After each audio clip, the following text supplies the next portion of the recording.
Le rapport au travail, il est aussi quand même donc engagé dans le rapport à l'autre, et sous la forme principale, évidemment résumer beaucoup, récapituler beaucoup les choses, du fait que j'apporte une contribution, dont on voit qu'elle repose sur quand même la mobilisation de ressources assez profondes, j'apporte une contribution à l'organisation du travail, et je ne continue, on peut se demander pourquoi les gens apportent cette contribution, parce qu'il y a cette promesse bien sûr, mais aussi parce qu'en échange de cette contribution, ils attendent une rétribution.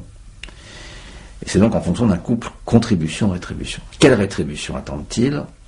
On peut montrer de façon absolument régulière dans toutes les situations de travail que ce que les gens attendent par-dessus tout, c'est une rétribution morale, c'est une dimension morale et symbolique qui compte, qui prend la forme de la reconnaissance. Ce que les gens attendent, c'est qu'on reconnaisse la qualité du travail, la qualité de leur contribution. Cette reconnaissance, bien sûr, elle passe éventuellement par des formes matérielles, soit des primes, des avancements, des salaires, mais même l'impact des primes, des avancements et des salaires, l'impact psychologique, il est fondamentalement lié à la dimension symbolique. En quoi c'est une véritable reconnaissance qualitative du service rendu? Voilà. Alors, cette histoire de la reconnaissance est une histoire fondamentale. Les gens travaillent pour cette reconnaissance, pour des tas de raisons qu'on peut éventuellement déployer. C'est assez bien connu maintenant. Il y a une clinique très précise de cette reconnaissance, en ce sens que la reconnaissance, c'est pas simplement une tape dans le dos. Voilà. La reconnaissance, ça passe par des épreuves de jugement, des jugements qui sont proférés par des acteurs bien précis, avec lesquels nous sommes en interaction du fait du travail. Et évidemment, quand on obtient la reconnaissance, cette reconnaissance qui porte sur la qualité de mon travail, elle est aussi une reconnaissance grâce à laquelle je peux, dans un deuxième temps, rapatrier ce qui est une reconnaissance, voilà, dans le monde objectif, de la qualité de mon travail. Je peux le rapatrier en disant, finalement, je suis moins malhabile que je n'étais jusque-là, ou même plus habile que je n'étais jusque-là. Et cette reconnaissance, elle a un rôle, elle peut avoir un rôle majeur aussi sur la construction de l'identité. C'est-à-dire que de reconnaissance en reconnaissance, je passe des caps par lesquels je me transforme moi-même à travers le regard des autres, mais aussi à travers la société, comme quelqu'un qui gravit comme ça les échelons d'un cursus, d'une vie qui s'accomplit.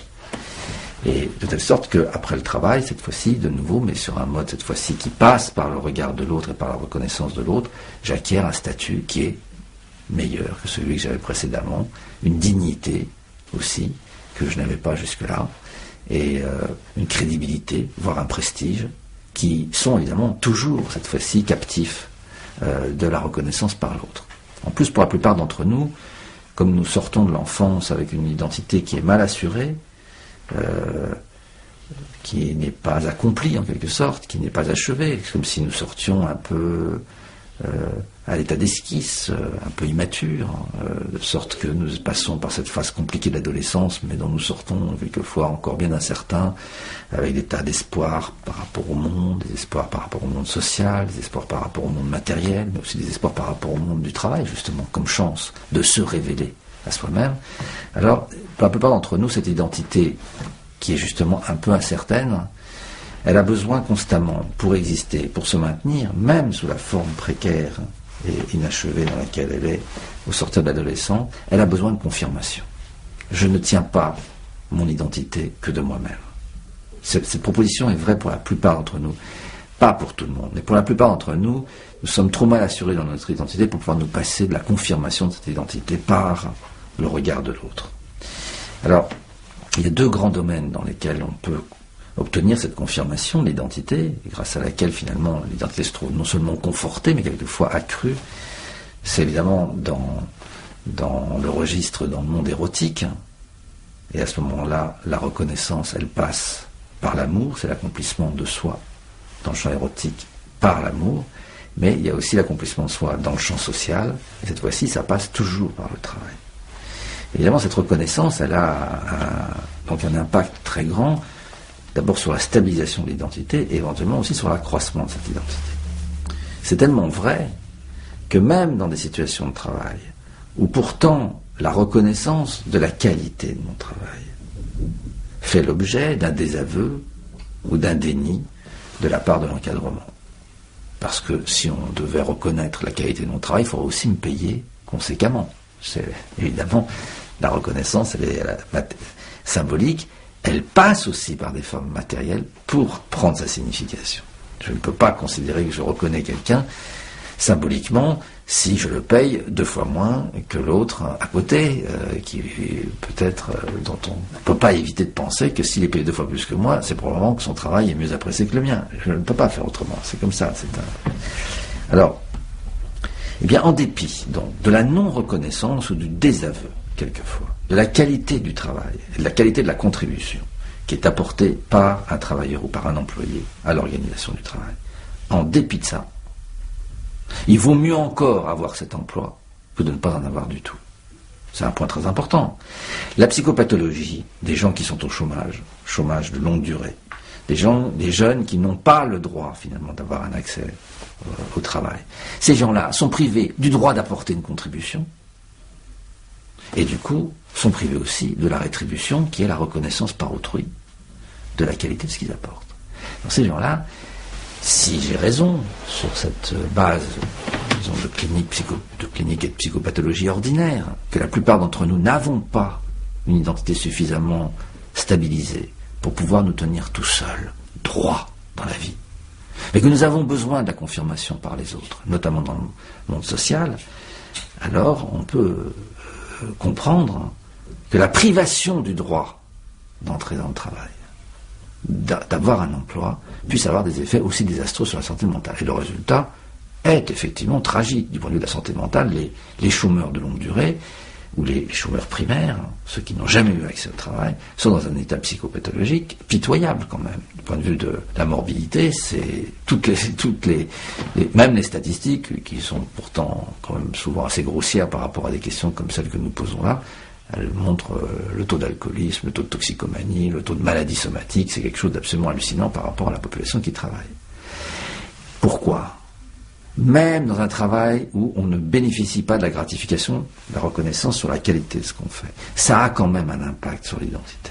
Parce que le contrat de travail, le salaire, personne n'est dupe que si on me paye pour ce travail, même si on me paye mal, c'est parce que mon travail, il est utile.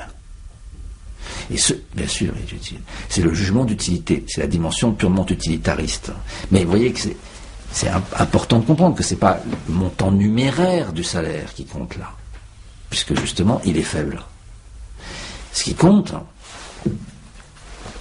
c'est qu'il sanctionne, il scande, en quelque sorte, le fait que mon travail est utile, et qu'il a une valeur, non seulement une valeur d'usage, une valeur d'échange, tout ce qu'on connaît d'habitude, tout ce que les économistes décriront évidemment avec plus de précision que moi, mais qui pour nous donc prend la forme très précise du jugement d'utilité.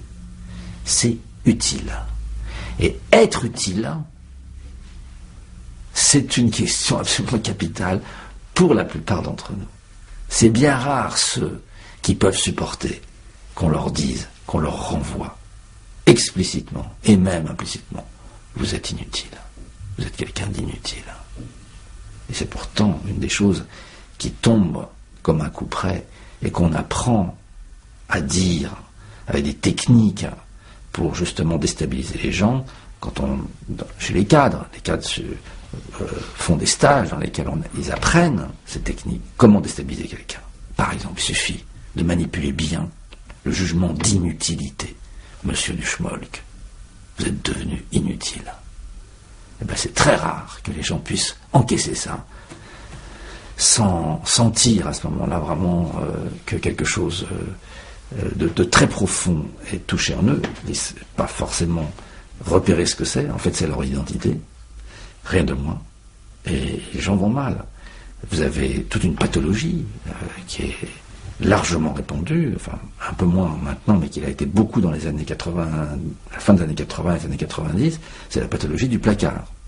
La pathologie du placard, ce sont des gens dont on dit, écoutez, monsieur Duchmolk, votre savoir-faire, c'est bien gentil, votre métier, c'est bien gentil, mais nous, on veut maintenant des gestionnaires qui ont été rodés aux techniques de contrôle de gestion, de machin, etc. Votre savoir-faire, on n'en veut plus. Vous nous cassez les pieds avec vos règles de métier, etc.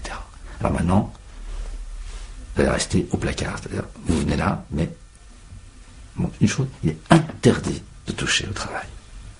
La chaudronnerie, ce n'est plus pour vous, monsieur Duchemol. Vous ne ferez plus la chaudronnerie dans l'industrie nucléaire. Ça sera fait maintenant par des sous-traitants, et il y aura des gestionnaires d'EDF pour contrôler, pas vous. Alors, être payé pour ne rien faire, c'est une situation évidemment très paradoxale, dont on pourrait se dire, évidemment, vu du seulement, de quoi ils se plaignent, les mecs qui on leur demande rien, et en plus on les paye. Alors, vous voyez bien que la dimension symbolique, elle est évidemment beaucoup plus importante que le reste.